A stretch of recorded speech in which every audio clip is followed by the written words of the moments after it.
Starstruck.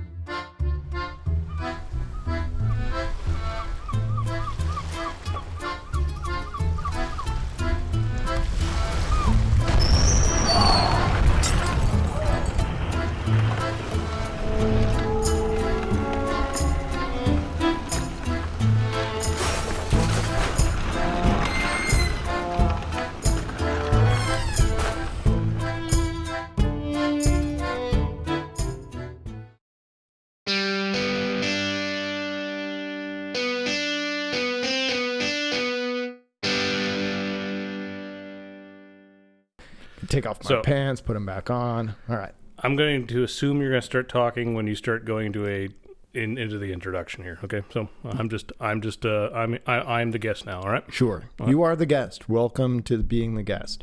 Did you start recording already? Yeah. Oh, great. Okay. Yeah, everything we said has been recorded. God damn it. Which I'll cut out, of course. But you like Huey Lewis in the news.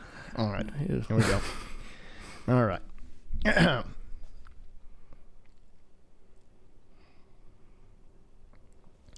Hello, ladies and gentlemen, and welcome back to Season 9 of the Joyride podcast. This is a podcast that's about the journey, not the destination. How are you doing today, Jared?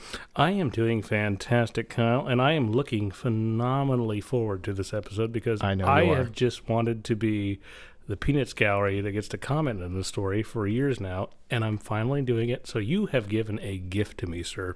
I know that you've been really looking forward to this. You've got a bag of peanuts over there. I'm really worried. He's got a whole thing of rotten tomatoes. They're coming right at my head once he doesn't like the story. Anyways, this is the Shipwrecks of Oregon, which we're really excited to talk about. And without further ado, I think let's jump right into it. Okay, I am more than okay. I'm going to take a sip of tea. He's going to get his tea. The Peanuts Gallery is already beginning. All right, I'm ready now. I got a little caffeine. Let's do this. That's good. On the western side of North America, there is a vast and beautiful state called Oregon. Largely known for its forests, mountains, and rivers, Oregon also has a dramatic coastline that stretches 363 miles. Today, tourists flock to its beaches year-round, but once upon a time, only the most brave of explorers dared to travel these waters. Mm-hmm. In the preparation for this story, and I know many of the parts of this script are your own, what are some of the words that were used to describe the Oregon coast back then? And I guess even now, today, you know? Well, back then, the Oregon coast is something that, day trippers do, especially in Oregon, and especially if you're coming from eastern Oregon, too. Mm-hmm. But it was considered a very dangerous coastline by certain explorers, including James Cook, because it's cold, it's rainy, it's misty. So it really has a Lord of the Rings vibe to it overall. Absolutely. Yeah, I would agree. Which is going to lead to a lot of good stories. This dramatic coastline has its dark side, however. This part of the Pacific Ocean is considered one of the most dangerous coasts of the world. A lot of the reason for that: foggy, poor weather, frequent heavy rains, and rocky shores. The rocky shores is a big one. Some of the reasons for this. Many picturesque lighthouses were built along the coast of Oregon to help with this problem, but where there is sailing, there is shipwrecks. Oregon hosts a series of these famous shipwrecks, some of which can still be visited by taking a simple stroll on the beach where you can see history right in front of you. However, long before tourists started driving to the beach every sunny day of the summer, the first humans to venture to the Oregon coast were the indigenous peoples who most likely arrived around 11,000 to 13,000 years ago. Some of these groups include the Alsea, the Clatsop, the Coos, the Coquille, Tillamook, Siuslaw, and Umpqua. I got to shout out the lower Umpqua as well. Did you know that I'm tribal? I did not know that. I'm telling him in the episode. Yeah. Well, the Umpqua makes great ice cream too, so I think that's something to be very proud of. There you go. Yeah. Nowadays, but that's the tribe you belong to? yeah, well, I'm a member of the Confederation of the Coos, Lower Umpqua, and Siuslaw Indians. Ironically, back in the days, not very good friends. Nowadays, great friends. Just the way it works. Now, I'd have to ask my mother on this, but I think I have some tribal ancestry too, or at least connections in the Canadian First Nations over in Saskatchewan. So, but yeah, but go ahead. Worth checking into. Mm-hmm. Yeah, totally. Since these were the first humans to reach this part of the globe over a millennia ago, they had to learn how to navigate the waterways of the Pacific Northwest with impressive skill. I can attest to that, seeing the people, even nowadays, the descendants of these people. As it was, the tribes lived off these coastal lands for generations. However, during the 18th century, they would meet explorers from across the globe. Yeah. We don't get into it too much in this script. I'm just going to spoil. I have some comments, but continue. There's definitely, yeah. We could get into smallpox here. It's No, go ahead. No. Yeah. The Spanish were the first to venture to the Northwest in the 18th century. Explorer Vasco Núñez de Balboa claimed the entire Pacific... Stop. Balboa, as in Rocky? That's what it's. I found this spinner. Hey, Adrian, check this out. Okay. Okay, it's not Rocky, but it has Rocky's last name. Okay, fair enough. Indeed. Okay. And the interesting thing about this guy was that he claimed most all of the entire Pacific coast, though he had not really been to much of it. This is all mine, even though I've not seen all of it. This is kind of like Monopoly on steroids. Okay. Okay. It's like you hold an auction for the whole board, and somebody just takes all the pieces and says, "I win." Which is really how the game kind of works, anyway. Okay. One of the first documented expeditions to the Pacific Northwest was captained by Juan Jose Perez Hernandez in 1774 while sailing aboard the Santiago. It would not take long for the English to catch up and breeze their way through these waters, however. Among those first in the area was privateer Sir Francis Drake. Sir Francis Drake is known to have sailed along the Oregon coast during his journey to sail around the world. He eventually would be successful and become the first Englishman to circumnavigate the globe. After him came another Englishman, as we mentioned in the pre-show, Captain James Cook. Yes. Among other things, Cook is known for starting the colonization of places such as Australia, New Zealand, and he would also sail along the Oregon coast. Another British explorer later on, George Vancouver, would journey to the Pacific Wonderland, and his legacy can be seen on any map where not just one, but two cities of the West Coast are named after him. Now, in the Pacific Northwest, his legacy right now, because Washington was one of the first of two states to legalize marijuana. Where is this going? In Vancouver, Washington. So, because that's just across the river from Portland. Yeah. And so it was dubbed Vansterdam until Oregon became, I believe, the third state to legalize marijuana. So that's his name's mostly associated now with smoking pot, which, if I was him, I would not be offended by it. I really appreciate you dropping in the Vansterdam there. That was solid. The Couve. Vancouver, BC is also known to the other Vancouver. Yeah. So no joke on this one. My brother, when to kind of do a callback to one of the Barefoot Bandit episodes, he was living in the Portland area at the time. It was back 2010. Okay, and somebody was in a car and hailed to him to ask him a question, right? And they went, "How far is Vancouver from here?" And my brother goes, "Which Vancouver?" Well, the one across the river where the Olympics is at. He goes, "No, it's not that one. You got to go a lot further to Canada." So it's a note of confusion and communication right there. It doesn't help that the two cities are basically, you can go from Vancouver, it's dumb, Washington, and take essentially one road and go all the way to Vancouver, BC. Yeah. It doesn't help that the cities, the Vancouver, BC is much bigger than Vancouver, Washington. Yeah, there's Albany, New York, and Albany, Oregon. There's 3,000 miles between them. That one's easy enough. Yeah. Or Portland, Maine, and Portland, Oregon. But when you only have so many hundreds of miles between two Vancouvers, that's going to cause some problems. That is going to cause some problems. Anyway. George Vancouver couldn't have possibly known all of these contingencies when he explored the North American coast.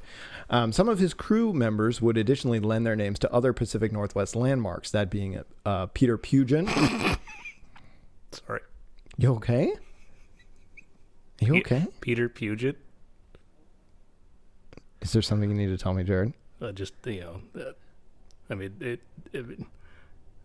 sounds like an insult. I'm going to kick you in the Peter Puget. Anyway. And James Hood are two notable examples. Okay. James Hood being named after Mount Hood. Yeah.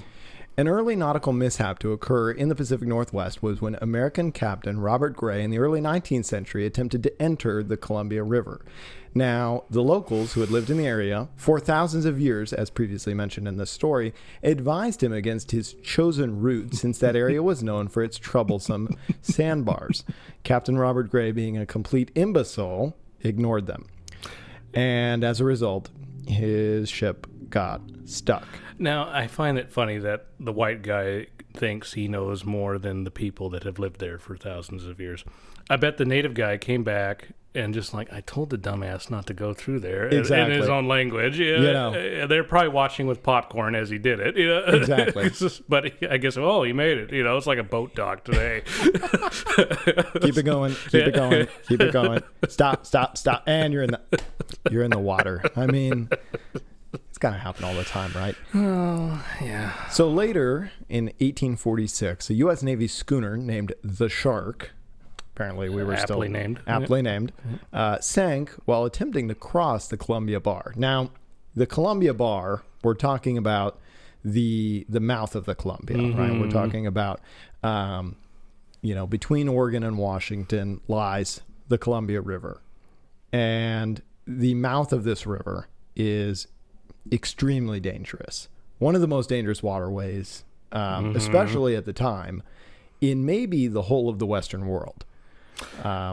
Right, which also kind of made it difficult to explore the Northwest Oregon territory in general, is what I learned, because that was the entry point, and it was hard to get through it to start with. So yeah, it's also one of the interesting things about the mouth of the Columbia here. There's a city there, and we'll get to it later, Astoria.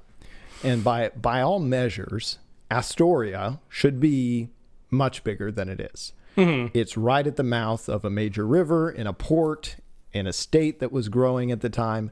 So many things should have made Astoria a bigger town than it ended up being. Yeah, and the best part about Astoria, though, is that it kind of feels like Little Big City, because it's a town of I'm sorry, I'm not off the top of my head, I don't know, about less than 20,000. Right? Yeah. But it even has a couple, almost skyscrapers in a town of less than 20,000. Yeah, because it was supposed to grow. It was supposed to grow, yeah. And so it's a very storied, interesting city, which gives it a lot of character. Yeah, but due to the treacherous waters, it really was not, a comparable area would be that of like the San Francisco Bay. Yeah, exactly. Comparatively very calm, very easy to navigate waters. Maybe not super easy, but definitely much easier. So back to the U.S. Navy schooner named the Shark. It sank while attempting to cross the Columbia Bar, as we previously said. Not great. You don't want to do that. I'm not a boat guy, but usually boat on water good, boat underwater pretty bad. Pretty bad. So with time, one of the cannons actually washes ashore. How? It's made of metal.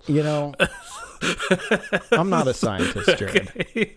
Ask the cannon. Okay. Yeah. Please we'll go interview the cannon. Is it still there? Yeah, that's going to be that's a Patreon exclusive. Okay. The cannon interview.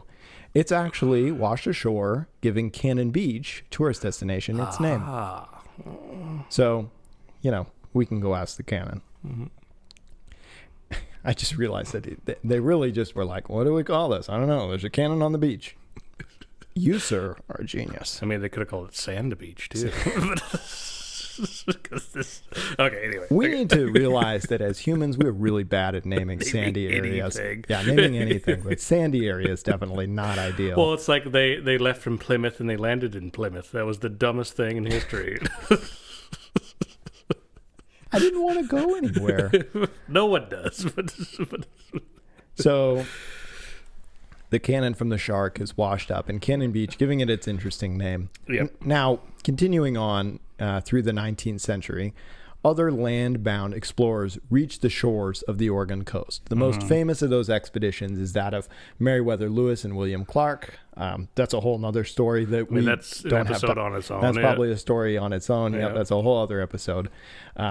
But with more time, the Oregon Territory, as it was known back then, was separated into a series of different entities, including British Columbia, Washington State, Idaho, and at the heart of the area, the state of Oregon.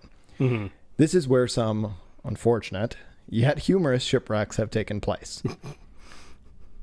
It wouldn't be, but a plethora of ill-fated ships would experience watery graves along this coast as the decades rolled by. But probably one of the most famous shipwrecks in the world, aside from that of the Titanic, would be that of the Peter Iredale. Now, if you're from Oregon, you have been to this, which I assume you have too. Yeah. Yeah. I mean, who hasn't? Who hasn't? Yeah. Who hasn't? Which it used to be, you're probably going to get into it. It's just kind of some skeletal remains, but it is an attraction. It's part of being an Oregonian, along with the rain and Oktoberfest in Mount Angel. So It's a rite of passage. yeah. Yeah. So if you're to travel, excuse me, I'm still getting used to being this hosting thing. No, that's all right. I even labeled each line and I still can't read.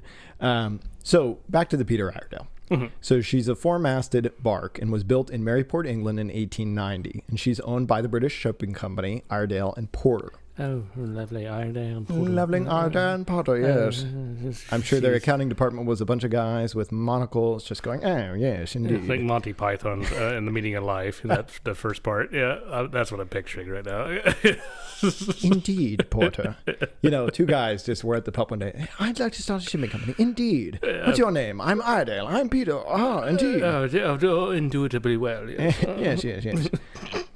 So, if one were to travel inland from the coast, one would discover the Willamette Valley. The valley, as it's known, is currently famous for being wine country, but at this time, the Peter Iredale had left Salina Cruz, Mexico, not to pick up a load of grapes in Portland, but a load of wheat. The journey would not go as planned. How could a load of wheat not go as planned? It's the most boring thing on earth. It is. Okay, so it's going to lead to something exciting, I assume? Well, no, I was just going to tell you about the journey of the no, of course something's going to happen. Oh, okay. Well, no. Okay, carry on. So the journey would not go as planned. As the ship was traveling near the northern side of the Oregon coast, this is September 26, 1906, she would endure some unexpected bad weather. Now, reading that back, truly shocking. Unexpected. I'm not sure if that word belongs in that sentence. I mean, I probably put it there originally, so I'm the one to blame, but okay. It really is important that we tell the listeners how poor and consistent the weather is on the Oregon coast. It's bad, but it's predictable. It's predictably bad. You go, and if it's 50 degrees and raining sideways, you're like, it's Tuesday. That's what's happening. It makes us a hardy breed, and I'm proud of that. So I'm not going to complain too much about it. Yeah, but unexpected bad weather, Oregon coast, every day is bad weather. The days that are good weather are the unexpected days. The ship and the crew, so they initially hit some dense fog, which if you're familiar with the area, not uncommon. Mm-hmm. But they managed to reach the mouth of the Columbia. So they're waiting for a pilot vessel, and they're just hanging out. And a southwest gust of wind begins to blow, and that is accompanied by a strong current. So despite their efforts to maneuver the ship, it still ends up careening its way into Clatsop Beach, and it hits so hard that it breaks 3 of the 4 masts. Oops. That wheat ain't going to get where the wheat needs to go. So Captain H. Lawrence here of the ship. This guy sounds good. Exactly. He gives the order to abandon ship. and they fire rockets to signal for How? help. You're on a beach. There's no up. But okay. Abandoned ship. Jump on the beach, and Yeah. everyone bring your towels with you. It's a lovely time here, even though the ship is fucked. Okay. If cell phones existed back then, he'd be on the phone with the main header. I've got good news and bad news. Oh, he'd get a CSA deal.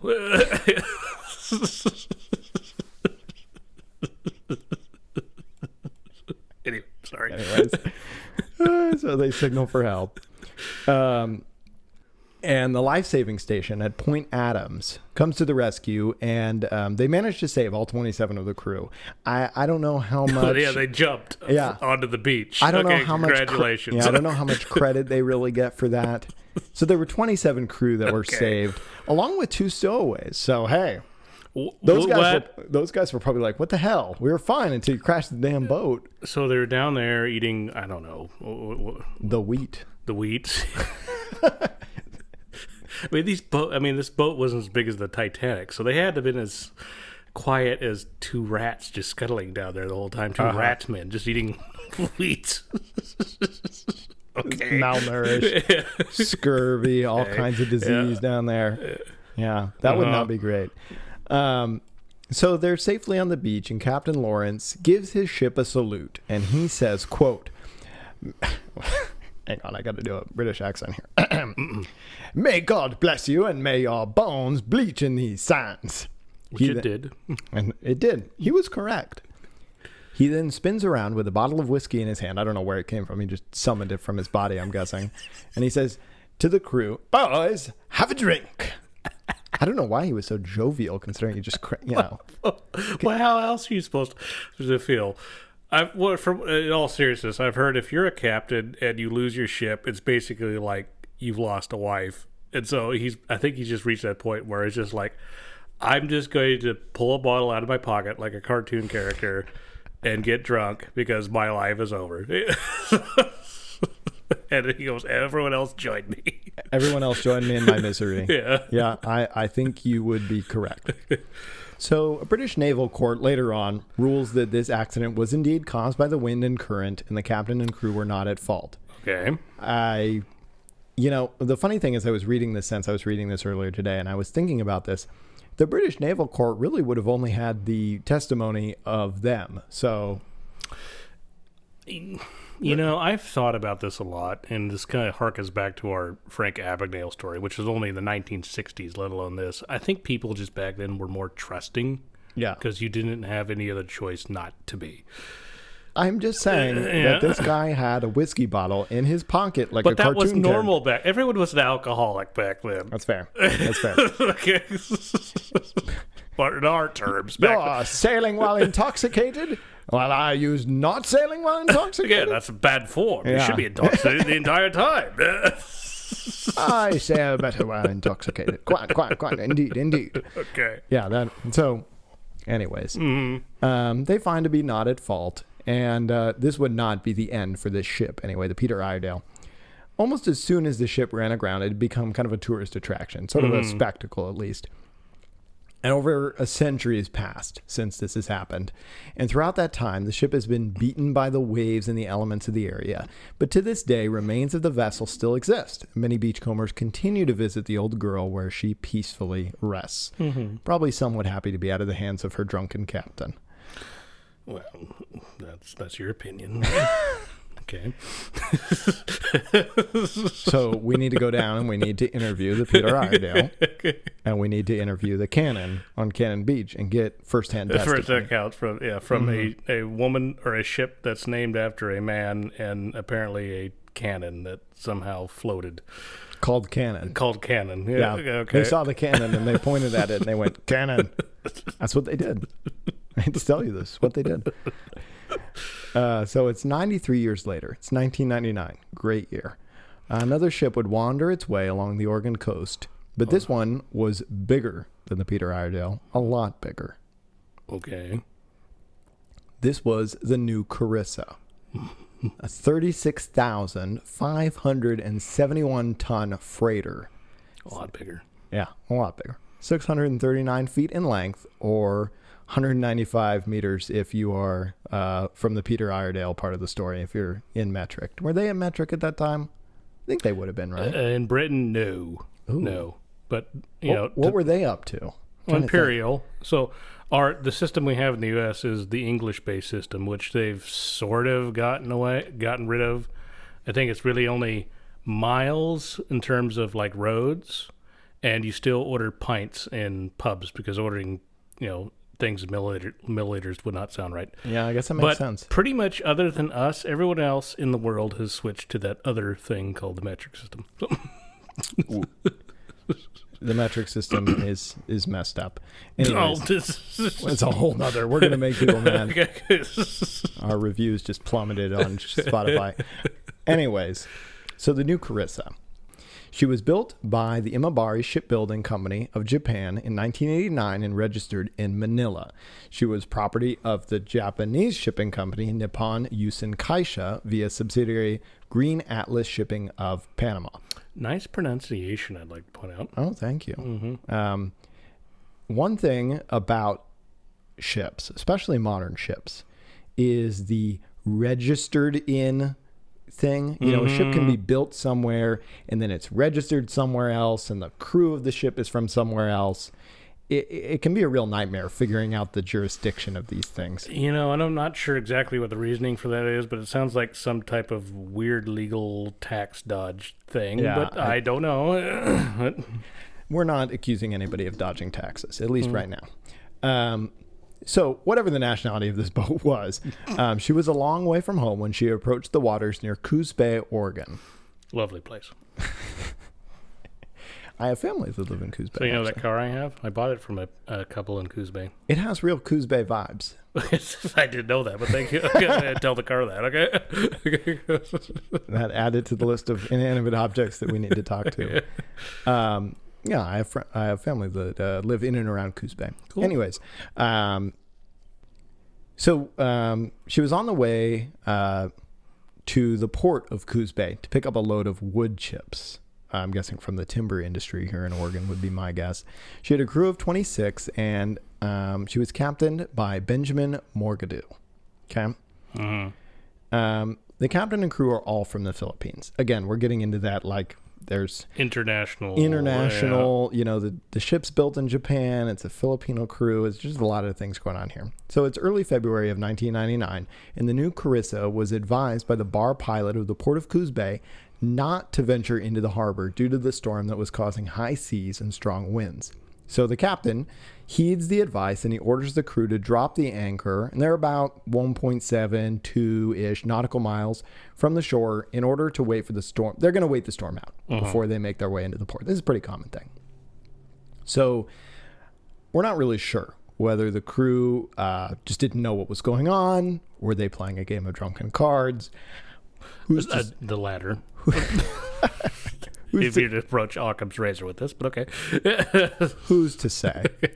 But they fail to notice that the ship is beginning to drift due to the storm. So they're moving, okay? The anchor's down, but they ain't stopped. So the investigation later on concludes that even though they did drop the anchor's chain wasn't long enough, and that causes the ship not to, be properly stationed. So they made the right call. It just was some bad luck that happened here. Seems that way. Okay. Seems that way. Drunken cards could have still been involved. We're not sure. So eventually the crew realizes, hey, we're moving. That's not great. And they try to correct it, but it's too little, too late. The ship collides into the beach about 2.7 miles north of Coos Bay. And it was pretty dramatic. But as dramatic as it was, this is only the beginning of the story. Okay. So once the dire situation of the ship is kind of figured out, the crew did not take long to inform the authorities, which... Well, once again, they're on the beach. Yeah. We also kind of that's kind of framed in the sentence like that's something, that's something they had to do, not something they wanted to do. Yes. That's like calling it's like the Hangover when he has to call the girl or the fiance. Man, we screwed up. don't want to tell you this. The boat's stuck at the beach, man. We tried our best not to make it happen, but it still happened. The anchor's just behind them. There's a lot to unpack here. So once the dire situation was realized, they've hit the land, they informed the authorities, which in this case included the United States Coast Guard and the state of Oregon. The very thing that had caused the wreck, the weather, did not wish to stop rearing its ugly head. So rescue efforts had to be postponed for the time being. Nasty high seas. Just sometimes on the Oregon coast, you just can't do what you want to do. The weather does not permit. And that was the case here. So they made initial attempts to move the ship under its own power, but this was futile. So what? Just grinding gears. Come on. You just throw it in reverse. But that didn't work, apparently. All This right. is not going to work. We stuck. So this leaves us only one choice, the humble tugboat. Oh, everyone loves a tugboat. Everyone loves a tugboat. To make matters worse, there was only one tugboat in the immediate area. And what? One? It's an entire coast. Hey, they had cornered the market on tugboats. Okay. Don't call Terry Tugboat out until... It's not like he had 1-800 tow trucks. Like, okay, fair enough. No, apparently not. Can you imagine that a boat hits ground and then like 4 tugboats all racing to get the job? I'm sure there's a guy that's just laying in bed, just waiting for that. Oh, one of these days, I'm going to get a call, and I can get in my boat, and I can pull the ship out. And his wife's like, would you go back to the mattress job? It's like, no, I'm a tugboat man. Tugboat Terry lives on. Okay. Oh, my Lord. Okay. So they've only got one tugboat in the immediate area. And again, the weather sucks, so they're not able to get there right away.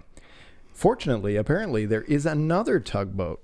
Thank God. There's two. There's Okay. two. Okay. This one's called the Salvage Chief, hilariously enough, which was moored in Astoria. Oh, our favorite place. We love Astoria. One thing to know about Astoria, just for those maybe unfamiliar with the geography, it's not very close to Coos Bay. I mean, No, it's a long ways away. it's a long ways away. We're talking about close to the southern-ish portion of the coast versus the very most northern post is where Astoria is. A side note, Astoria is most famous for being the main setting of the 1985 Steven Spielberg-produced film, The Goonies. Great movie. It also has the Oregon Film Museum there. I've been there. It's a great place. So it has a lot of Goonies merchandise. Yep. And also, wasn't it... what was the Arnold Schwarzenegger movie that was... Kindergarten Cop. Yeah, sure was. And Short Circuit. Yeah. Number 5, the robot. And it's like anyone, a Gen Z person's like, what are you guys talking about? Seriously. If you're not a Gen Z person, you'll know these things. So, I would like to see Astoria in more films. Anyways. Free Willy. Was it? Yeah. Really? I didn't know that. I'm probably missing some. There's definitely... In fact, not to get too off topic here, but Daisy Ridley, of course, of Star Wars fame now, she was in a movie a handful, 2 or 3 years ago, something like that was being filmed in Astoria, the town they shot the Goonies in. And so the first thing she wanted to do was go see the Goonies house. And so there was a picture somewhere on social media where she was standing in front of it and very enthusiastic and very happy. Which, mind you, it is, as far as I'm aware of, a privately owned house, and it might be cordoned off now. For the longest time, you could go walk up to it, but the owners got tired of that. But I think you can see it still. You can see it, Yeah. and don't quote me on this, but I'm pretty sure that the property was somewhat recently transacted, and that I think the new owners are working on creating an experiance around it. Like a museum type. I think so. Type of thing. Okay, I think so. Okay, that makes sense. I think so. That was the last thing that I heard, but definitely check before you head to the Goonies house. Okay. So, Astoria is over 200 miles away on the northern part of the coast, and it's going to take at least 24 hours for this tugboat to reach the site of the new Carissa. It doesn't help that the tugboat, the Salvage Chief, is not sea ready, and it's been a year since it last sailed. So, not great. Not ideal. Okay. So before it even leaves port, it's got to be fueled, stocked with provisions. They've got to run all these checks. I mean, it hasn't been in the water for a year. Not a great start. So fortune does not shine upon the stranded ship, since poor weather did not allow the rescue vessel to cross the Columbia River bar. So it would not arrive until 4 days after the Carissa had run aground. That's not an excuse, because we know somebody who did it at night without... Colton Harris. Shout out to Colton Harris Moore. Yeah, so that's not an excuse. Seriously. Okay. Yeah. Colton Harris Moore doesn't do things by logic, though. It's really more of a go with God kind of vibe. Okay. Anyways, so it takes 4 days for the salvage chief to get from Astoria all the way down, and the weather has finally cleared up a little bit. Mm-hmm. So the plan is to refloat the Carissa. And now this plan had to be abandoned since they discovered that there was a lot of damage to the hull. So this is... I wonder why. Yeah. When you hit stuff, not great, not great. I'm not a boat guy, but I think boat want to be in water, not on land. Logical. Mm-hmm. So they want to refloat it. That's not going to work. So the salvage chief finally arrives. And, about time. Yeah. It's been days in real life. You know how drunk these guys were on the other boat, just waiting for them to show up? What do we do with a drunken sailor? What do we do with a drunken sailor? What? Yeah, exactly. So they're just having a great time, I'm guessing. I'm sure they had an amazing time. Yeah. I'm guessing not. So they finally get it. The boat, the salvage chief, the tugboat finally gets there. Mm-hmm. It can't reach it with the tow gear. All right. So things are getting worse. The hull of the ship, it's February 10th, is breached.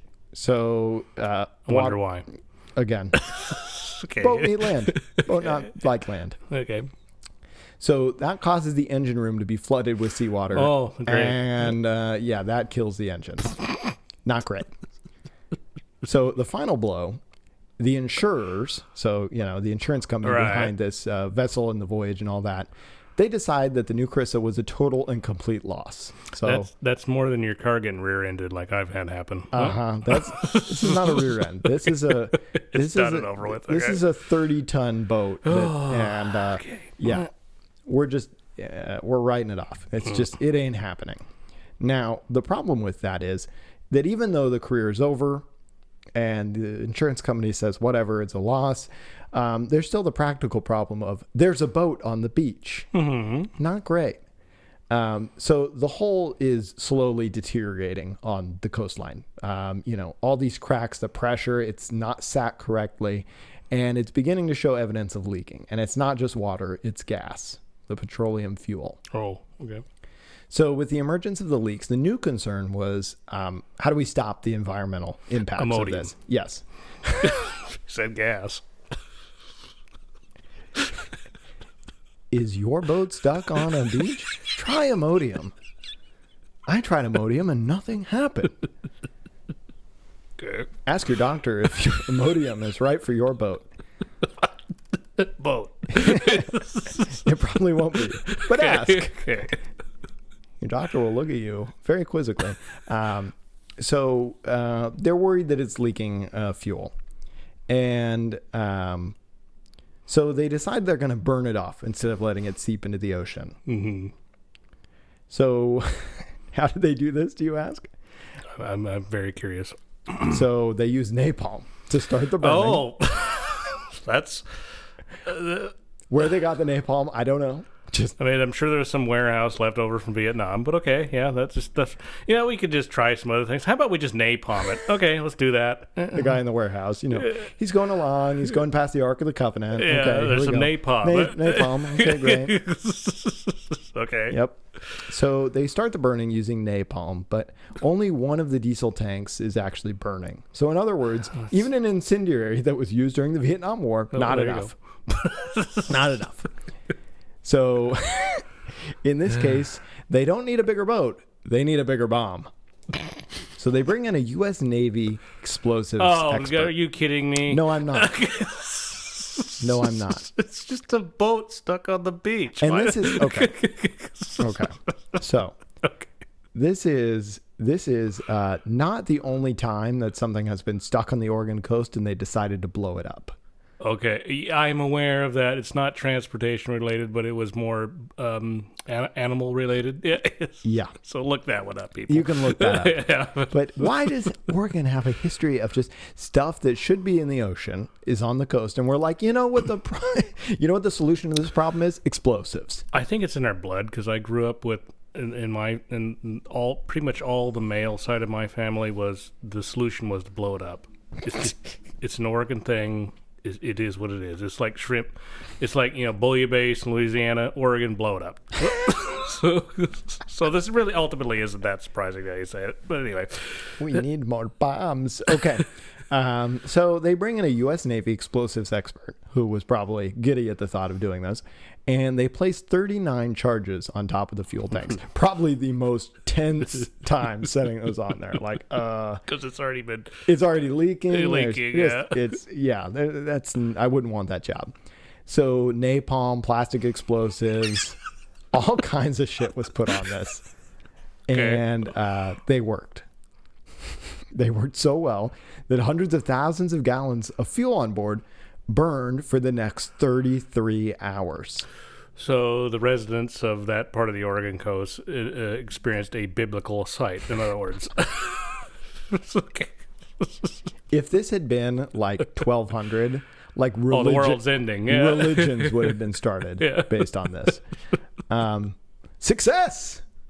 Well, so we've reduced the chance of an oil spill, right?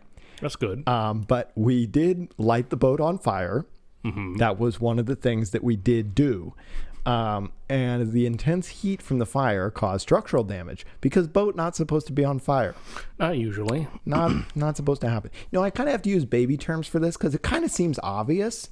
Boat shouldn't be on fire. I think even a baby could figure that out. But we lit boat on fire. Okay. So as a consequence, it snapped in half on February 26th. Oh, so this is the Titanic. It's like a really slow, dumb Titanic. Okay. That's the sequel. Yeah. It was called James. Look at him on this one. Yep. Okay. So now the salvage workers are having to deal with two separate pieces because the ship, kind of snaps in half. But good fortune was soon bestowed upon the salvage operation. What? How? What? The crew finally managed to get the Excuse me, I'm going to redo that. The crew manages to float the 440-foot bow section, and they tow it out into the open waters in order to sink it. So they're just trying to get rid of it. That's the idea. Let's just put some more garbage in the ocean. When you were a kid and you had to clean your room, but instead of cleaning your room, you just pushed all your clothes under your bed? This is the same logic. This is what you're is saying? the same logic. Okay. If it's not in sight, if it's out of sight, it's out of mind. That's what we were thinking. All right. It's in the ocean and no one can see it. No one can see it, and it's done now. And the insurance company was like, "Great, not our problem." So they take the tugboat and they tow it out. That tugboat's called the Sea Victory. Ooh. Right. And things were going well at first. So they get about 50 miles out to sea, and the cable that was towing the section it might be broken. It's definitely broken. It broke. They were only using one cable? To my knowledge, yeah. It's a big, giant floating thingy made of steel. You're only going to use one cable? Cables are expensive. I don't know what to tell you. The insurance company payments weren't coming through. Who knows? Okay. So due to this series of unfortunate events, there's now a huge chunk of broken ship floating aimlessly in the Pacific Ocean. just hanging out. 1-800-IDIOT. Sorry. This is the best. This is awesome. Okay. In the worst way possible. What was a callback? What was the callback to Coast Guard headquarters? Hey, that piece of the boat? Yeah, the piece that you're going to go sink it, right? Well, it escaped. It escaped. It's like it doesn't have a mind of its own. Well, I'm starting to wonder if it does. What do you mean it escaped? Well, we had one cable tied to it. One cable? I take 1 week off for my daughter's graduation, and this is what. Yeah, I bet this guy, the guy that got the call was like falling down with Michael Douglas. He was Robert Duvall. It was his last day. This is his last day, and he gets called in on this shit. He's holding a mug that says, "I can't wait to be retired." He's like, "I hate this shit." So they've bungled this. It's not great. The Sea Victory, Which is not what it should be called, but okay. Ironically called the Sea Victory. So 2 days later, okay, so the ship is floating aimlessly. It's 2 days later now, and it washes ashore near the town of Waldport, which was 80 miles north, give or take, of the original wreck site. It's a long ways away. It's a long ways away. I mean, imagine being the retired couple that saw this thing floated and crash. You think the world was ending. You'd be like, what the heck? So the Sea Victory, not wanting to leave a job unfinished, heads that way. And another tug as well called the Natoma. They're called so another one's coming in. Okay. Finally, they figured out maybe they need more help with this. Just an idea. Okay. Thankfully, at least as far as I know, the Natoma wasn't like not seaworthy and took 5 days to get there. It seems like it got there in relatively short order. So this time they successfully managed to tow it out 280 miles off the coast where the ocean is about 10,000 feet deep. So, this will be good here. We can just put this down here. So 2 U.S. Navy vessels are brought in, these being the destroyer, the USS David R. Ray, and the submarine USS Bremerton. Okay? These are the 2 boats that have come out as well. My sister and her boyfriend used to live in Bremerton, so I'm assuming that's what it's named after. Big naval base up there. So they're bringing in the Navy is what I'm gathering. They're bringing in 2 Navy vessels. For something that should have sank a long time ago. Okay? Yeah. To sink a boat to sink part of a boat. Part of a boat, yeah. Lord. Okay. So they load 400 pounds of explosives. Like we didn't have enough to start. Okay. You'd think this story was brought to you by explosives DuPont manufacturers. Yeah. Seriously. Okay. So they attach these to this section of the ship. And for extra measure, the guns of the destroyer shoot 69 rounds of projectiles into the hull. They shoot the boat. This is the absurdity of this. They shoot the boat. So they got explosives on it, and now they just got guys up there with guns just shooting at it, or at least controlled guns on the boat, trying to puncture holes in it. Is that what's going on? This thing won't die. It refuses to die. It won't die. So they're shooting it. They're loading explosives onto it. Even with all of this firepower, it remains afloat for another hour. It's still floating. It's still there. They can't get rid of the damn thing. It's like get me the president on the phone. We need a get the football. We need a nuke strike on the new Carissa. Sir, we nuked the boat. What happened? The nuke is gone and the boat is still there. Anyways, so the new Carissa, just like the Oregon coast, hardy, spirited, and refused to go without a fight. And just a gift that keeps on giving. So the submarine, naturally, fires a torpedo at it in order to speed things up. Are you serious? That's what they did. That they thought, this isn't going fast enough. I'm in my submarine. I've got this torpedo. Yeah, I'm trying to. I think this is coming back to me. Yeah, they did torpedo it. Yep, they fired a torpedo at it, and it kept floating and went off to Las Vegas and did a show on its own. It did a residency that was 8 years in Vegas. Yeah, yeah. So they fire a torpedo at it. I was thinking about this, reading this the first time. They had to be pretty sure they were going to hit it. Like, can you imagine? We fired a torpedo. I don't know why they're British, but we missed. You missed? Yeah, we missed. There's just a torpedo out there? Oh, yeah. Is there a fishing boat out there? Oh! Well, apparently off the coast of somewhere in the Atlantic, I think one of the southern states, there's a missing bomb, like a nuclear atomic bomb, that is still yet to be recovered. I was happy not knowing that. There you go. I was happy to not know that. I'm just going to live with that information not being something I know. Anyways, So they fire the torpedo at it. They want to speed things up, and I think they just want to fire a torpedo. It takes 10 minutes for it to finally disappear. 10 minutes? It's been blown up. It's been shot at. It's had a torpedo shot at it, and it still takes 10 minutes for it to sink. 10 full minutes. And it finally disappears beneath the water. I mean, the Titanic doesn't have shit on this thing. How powerful was that iceberg? Anyways. Okay. So they had towed it out. Let's just recap here. What is happening? Okay. Let's back up. All right. They get the bow, right? They float it. They tow it out. It floats back to shore. They tow it out again, and they finally sink it via heavy fire and torpedo. And there's still the problem of the stern that's still just sitting on the beach. I forgot in about Coos that. Bay. So as things would turn out, it would have to be very patient. 7 years after the ship had run aground, the lawsuit made by the state had finally been settled in 2006. That's 7 years later. Without all the legal hurdles, the salvage crews could get back to the task of removing the stern. It's 2006, by the way. The other thing has been at the bottom of the ocean for 7 years. So there's this other half of it that's just been sitting out there for almost 10 years. Yep, Okay. just hanging out, I'm imagining the guys are still on there playing cards. They don't know anything's happened, actually. Yeah. So there's a problem, though. Over the past 7 years, a large chunk of the boat had settled further into the sands. Nature is reclaiming this thing. And it would take approval by the state for another salvage operation to be scheduled for 2007. The contract ended up being awarded to the Titan Maritime Company for $16.4 million. Taxpayer money, right? Yeah, I'm assuming so. Maybe some of that. There was probably with the lawsuit, probably the insurance company, definitely. All right, fair enough. Definitely some money there too. So instead of dragging the stern out to the open ocean and sinking it like they've done before, yeah.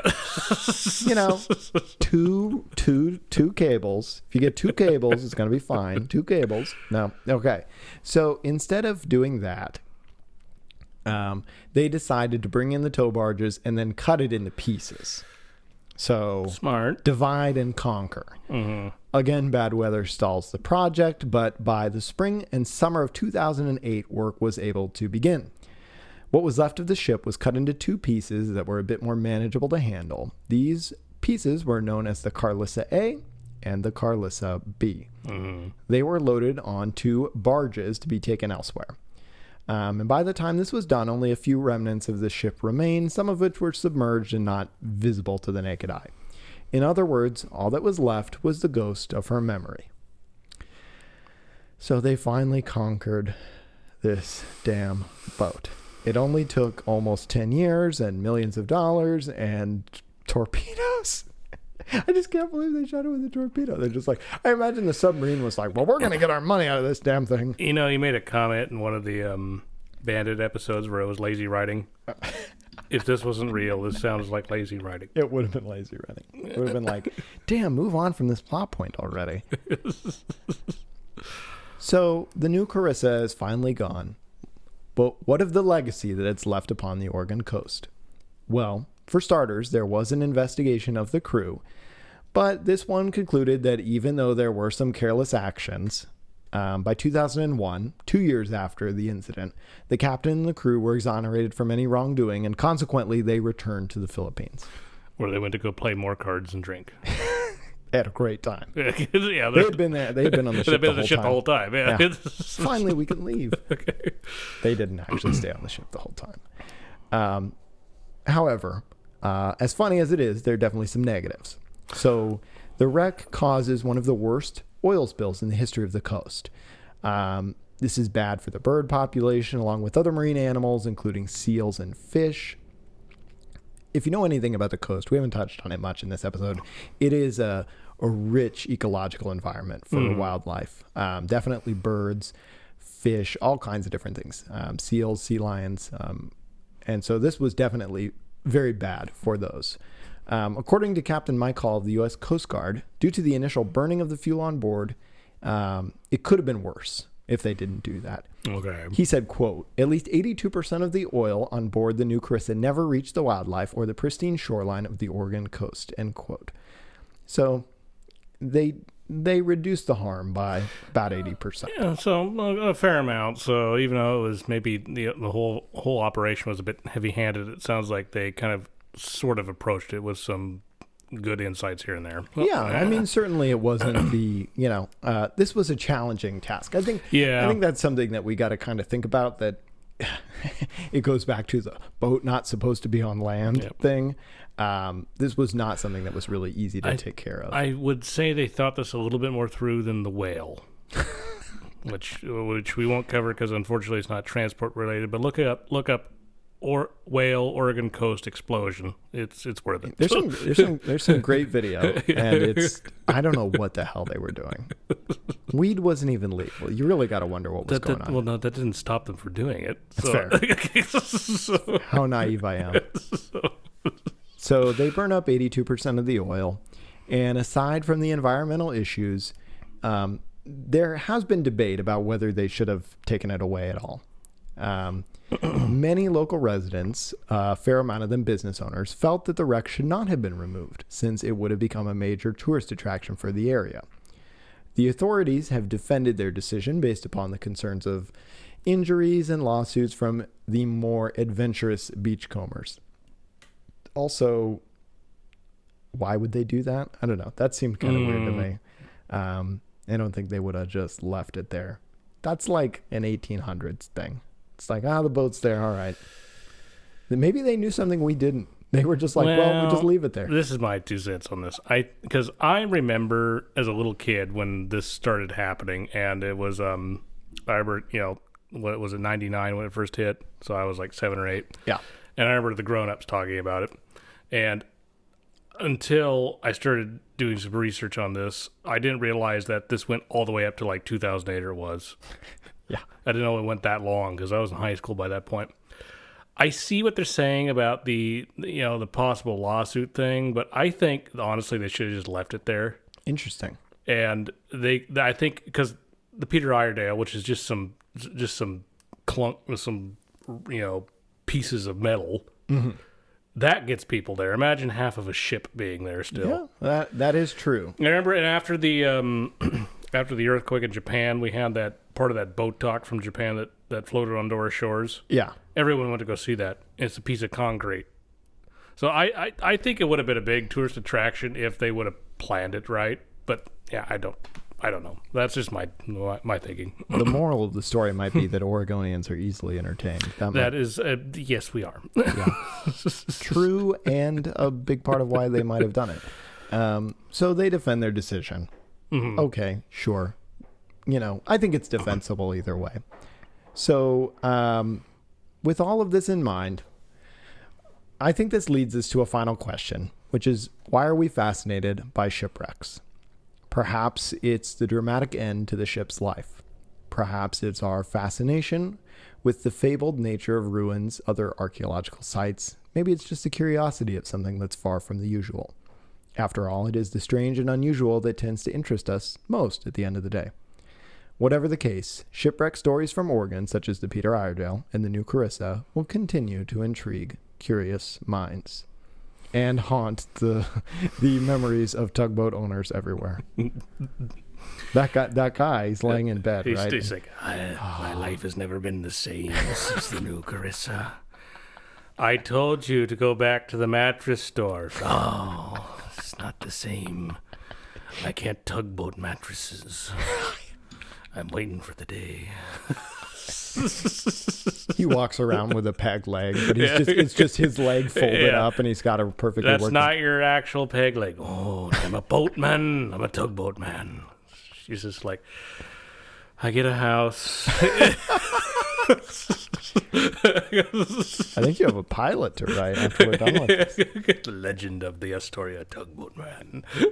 I still love the idea that they called the tugboat and they're like, hey, we hear you got a tugboat up there. And I say, yeah, we do. Okay. What's it going to run us? About this much. Okay, when can you be here?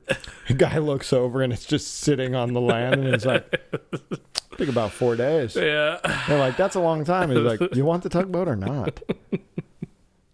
Lord. Anyways. Well, that was a fun one. Well, not for the people that are involved, but Yeah, I got to give it to that ship. It just refused to die. We all call them she's. We give them this personal quality, and she refused to she refused to sink. Yeah, Until she had to. I mean, probably would still be in usage had they not run it aground. Yeah. I mean, the thing was unbelievably hardy. I mean, the Titanic was a quitter compared to her. I mean, I can't believe they only brought one cable. The one cable snapped, and they're like, "I'm out of ideas." my guess is, and I could be wrong on this, I don't mean to offend any people that work in this industry, but it's probably a rare situation, and they weren't very prepared for it. So it's just part of a boat. It's probably what there is. There's probably a lot more tension pulling on it because it's not wanting to float very evenly, as would be my guess. Anyways, thank you so much, listeners, for joining us. My name is Kyle Dodderman. I am Jared Brandon Flandy. And we'll catch you next time. All right. Sounds good, Kyle.